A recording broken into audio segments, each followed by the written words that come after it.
Ghasts are among the most mysterious creatures in the Minecraft universe. They float in the vast expanses of the Nether, endlessly crying and shooting fireballs. But have you ever wondered who they really are? Are they truly evil creatures? Or perhaps their story is much more tragic than we could have imagined? Today we'll reveal the complete truth about Ghasts, their origin, tragedy, and hope for rebirth. Mojang has finally revealed secrets they've been hiding about Ghasts, and now we can piece together the full chronology of their story. Once, before the world was divided into the overworld and the Nether, Ghasts were completely different. They weren't the sad and aggressive creatures we know today.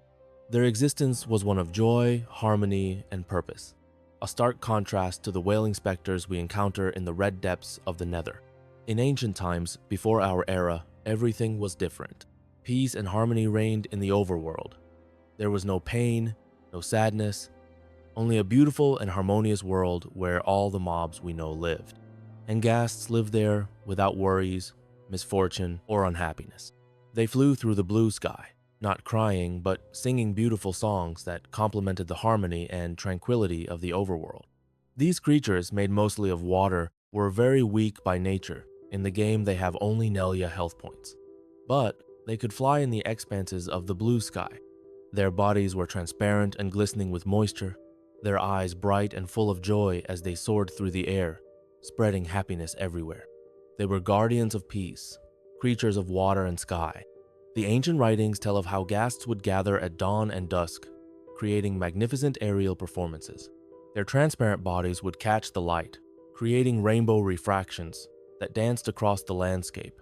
Villages would gather beneath these displays, celebrating the harmony of their world. Children would reach upward, hoping to touch the gentle tentacles of a passing Ghast, which would respond with melodic trills of delight.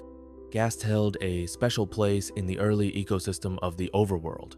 Their bodies, comprised largely of water, acted as natural purifiers. As they flew, they would absorb impurities from the air, filtering them through their translucent forms and releasing clean, fresh moisture that nourished the land below. The healthiest forests and most bountiful crops were found in regions where Ghasts frequently traveled. But this happiness couldn't last forever.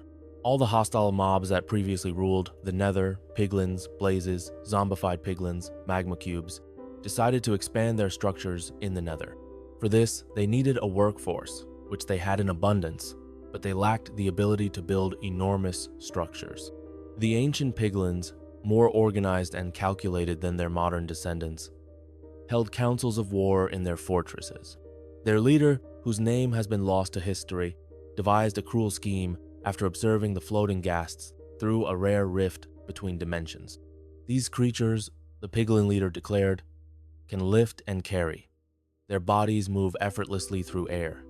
With them, we could build our empire to heights never before imagined. So they made a cruel decision: to kidnap all the Ghasts from the overworld and imprison them in the Nether.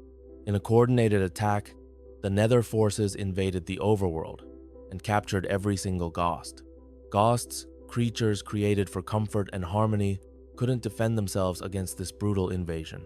They were dragged through portals into the unbearable heat of the Nether, imprisoned in a dimension that was fundamentally hostile to their very nature. The raid was swift and merciless. The piglins had crafted specialized nets woven with soul sand fibers, materials that would cling to the water-based bodies of the Ghasts. The ambush came during the grandest of all Ghast gatherings, a celebration of the summer solstice when nearly all Ghasts had gathered above the central lake of the overworld. As the Ghasts sang their most beautiful songs, portals tore open in the sky around them.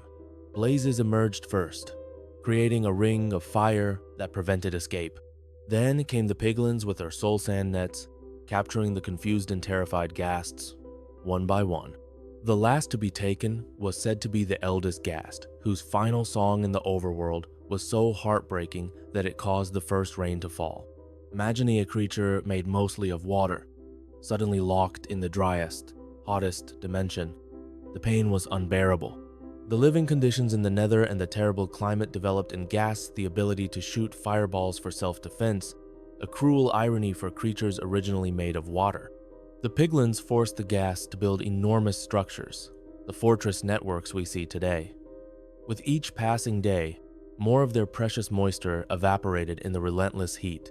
Their transparent bodies began to turn opaque and white as they dried out. Their songs became weaker, eventually transforming into the cries of anguish we now hear.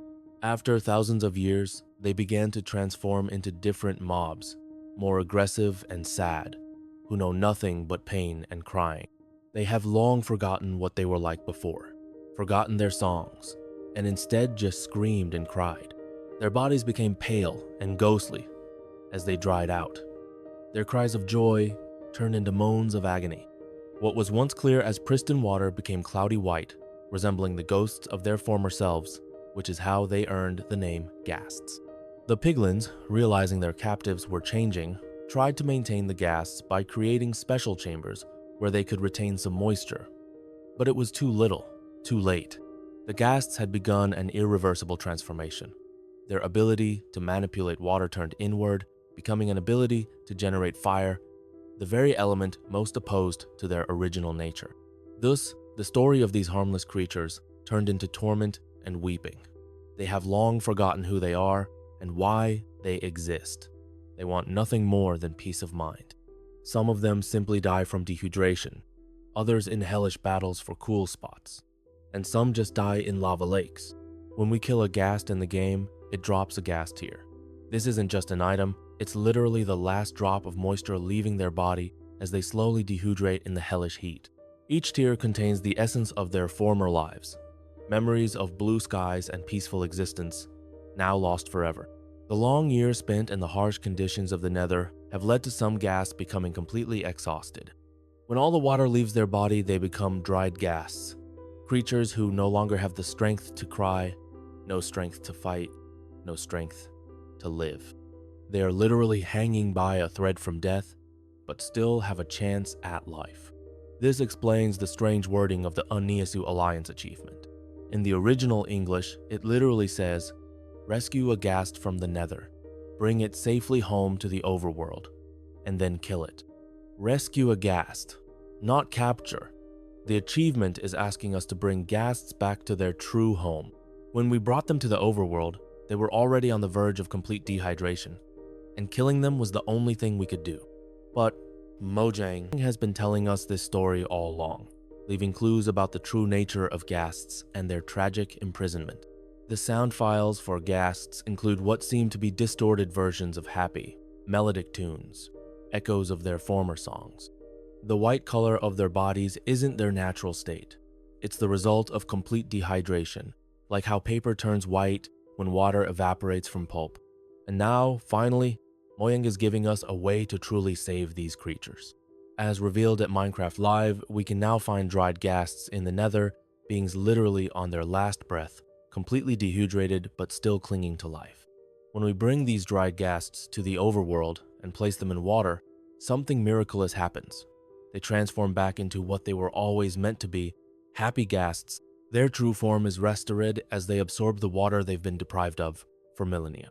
These happy Ghasts remember their songs. They remember joy. They float peacefully through the skies of the overworld once again, finally returned to their true home after thousands of years of suffering.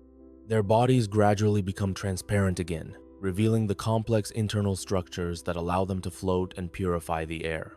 Their eyes, once dimmed with pain, now shine with gratitude and purpose. And so begins a new chapter in the history of Minecraft. One where players can become not just explorers or builders, but healers of an ancient wound. Every dried Ghast returned to the overworld is another step toward restoring the harmony that once existed in this blocky universe. As they sing their rediscovered songs above our builds and creations, they remind us that even in a world of cubes and pixels, there is room for compassion, redemption, and the righting of ancient wrongs.